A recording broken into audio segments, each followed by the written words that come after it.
सास जैसा पति। कई औरतों की ख्वाहिश होती है कि वो सिर्फ अपने पति के साथ रहे, क्योंकि सास की चिक चिक किसे पसंद है। एकता की सास साथ नहीं रहती, सिर्फ पति और वो। लेकिन क्या है एकता की जिंदगी बिना सास के? देखिए। अरे अरे एकता, क्या है? रोज लेट उठती हो, कभी तो वक्त पर उठा करो। हाँ, लेकिन उठना क्यों है वक्त पर? 8 बजे तो उठ जाती हूँ मैं। देखो एकता, ये नहीं चलेगा। सुबह 6 बजे उठा करो। खाने में थोड़ी वैरायटी बनाओ और घर को साफ सुथरा रखो ना। अरे अरे अरे, जो मुंह में आ रहा है बोले जा रहे हो। क्या मेरा घर गंदा रहता है? कितना साफ रखती हूँ। खाने में भी हमेशा मैंने अच्छी चीजें बनाई हैं। और फिर ये 6 बजे उठने की जिद क्यों? देखो, मैं नहीं जानता, बस 7 बजे तक घर के मंदिर में दिया जल जाना चाहिए। एकता बेचारी करती भी क्या, पति की बात माननी भी तो जरूरी होती है। एक दिन एकता सुबह पूजा करके पति को प्रसाद देने कमरे में जाती है, तो पति अपनी माँ से फोन पर बात कर रहा है। हाँ माँ, मैंने तो साफ बोल दिया। सुबह 6 बजे उठना है, नहा कर ही किचन में जाना है और 7 बजे तक मंदिर में दिया जल जाना चाहिए। आ रही होगी चाय लेकर। चलिए मैं रखता हूँ माँ, बाय। बेचारी एकता ने पति का ये रूप तो सोचा ही नहीं था। वो पति से कहती है, सुनिए, अब सारा काम हो चुका है घर पर, क्या करूं? मुझे कुछ देर के लिए मेरी सहेली सौम्या उसके घर छोड़ दीजिए। अरे कैसी बात करती हो कि घर पर कुछ काम करने को नहीं है? होली आ रही है, बाजार से आलू ले आओ, पापड़ बनाओ, नमकीन बनाओ, दही बड़े बनाओ।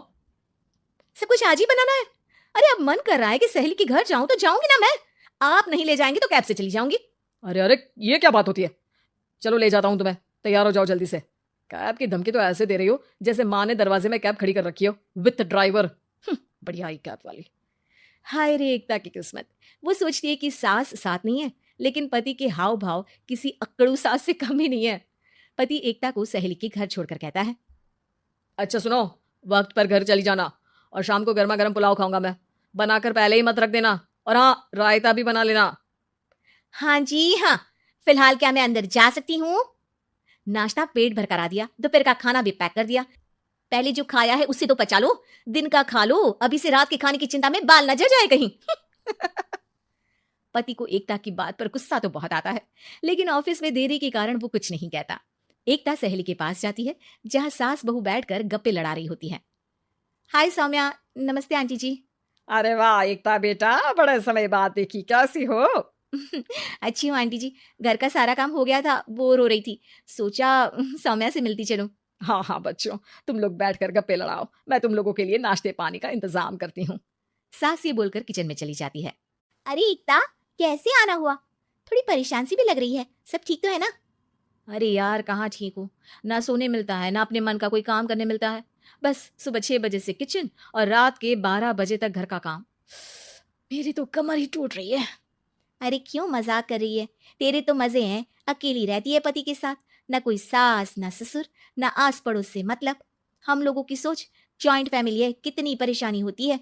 अरे रहने देना, वो तो दिख रहा है कि कितनी परेशान है तू। सास किचन का काम कर रही है और तू सहेली से गप्पे। ऐसा कहाँ होता है यार। हाँ वैसे तू बोल तो सही रही है। सुबह थोड़ा सा भी लेट हो जाए ना उठने में, तो मम्मी जी किचन संभाल लेती है। पति तो जाते वक्त उठाते हैं कभी कभी मुझे। पर मेरी छोड़, तू बता, सास साथ रहने आ गई है क्या, जो सुबह 6 बजे उठना पड़ता है? पति तो तेरा 10 बजे ऑफिस जाता है। 4 घंटा खाना बनाने में लग जाता है क्या तुझे एक लोगों का? अरे रहने देना यार, मेरा तो पति ही सास से कम नहीं है। सारा दिन का ड्रामा, अरे बातें सुनाना, बोलियां बोलना, कोसना, क्या क्या नहीं आता है उसे। यार मैं तो हैरान होती हूँ कभी कभी कि ये सास की आत्मा तो नहीं आ जाती ना इसमें। अरे परेशान हो चुकी हूँ। इतना ही नहीं, वो तो अपनी माँ से मेरी चुगली भी करता है। समझ गई। मतलब तेरे पति की गाड़ी चल यहाँ रही है, लेकिन रिमोट तेरी सास के पास ही है। अरे अब जो समझ, रिमोट है या कंट्रोल है। बस मेरा तो मुश्किल हो रहा है यहाँ रहना। सोच रही हूँ 2-4 महीने के लिए मायके चली जाऊं। क्या करेगी? 2-4-10 महीने बाद तो आना ही है ना यहाँ पर। तो क्या करूं, तलाक दे दूं क्या? अरे ये कोई सोल्यूशन नहीं है। तू अपने पति को सुधार भी तो सकती है। कैसे कैसे सुधारूं? सौम्या उसके कान में कुछ कहती है, जिसे सुन एकता खुश हो जाती है। अगले रोज, हाय रे, मेरी तो टांगे ही नहीं चल रही है। हाय हाय हाय, बहुत दर्द हो रहा है भगवान।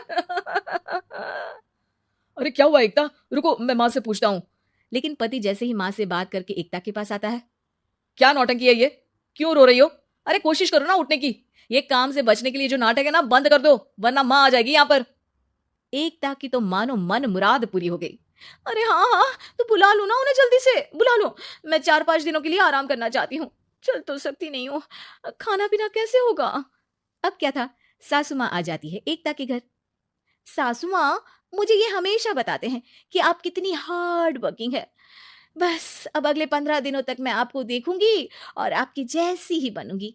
ये बता रहे थे कि आप 5 बजे सुबह उठ जाती हैं और अरे बेटा, कुछ ज्यादा ही नहीं बता दिया तूने। अब नहीं माँ, मैं चाहता हूँ कि ये आपकी तरह तौर तरीके सीखे, जैसा आप मुझे बताती है ना। मैं तो हमेशा हॉस्टल में रहा, कभी देखा भी नहीं आपको, लेकिन मैं चाहता हूँ कि एकता पूरी आपकी कॉपी बने, घर गृहस्थी आप ही की तरह संभाले। हैं? अब हाँ, हाँ।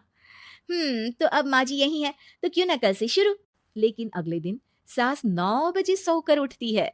बेचारा बेटा बाहर से खाना मंगा कर खाता है। शाम को घर आता है तो सारा घर बिखरा रहता है। अरे माँ, ये घर इतना बिखरा क्यों है? अरे वो बेटा, आज वक्त ही नहीं मिला किचन से।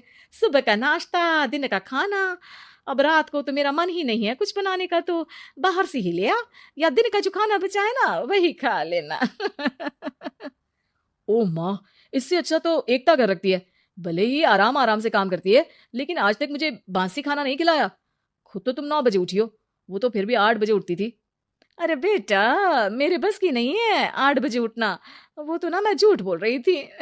मैं तो चली अपने घर। अरे कम से कम तेरे पापा मुझे सुबह की चाय खुद तो बना कर देते हैं ना। ना जी ना, मुझे नहीं रहना अपने बेटे के पास।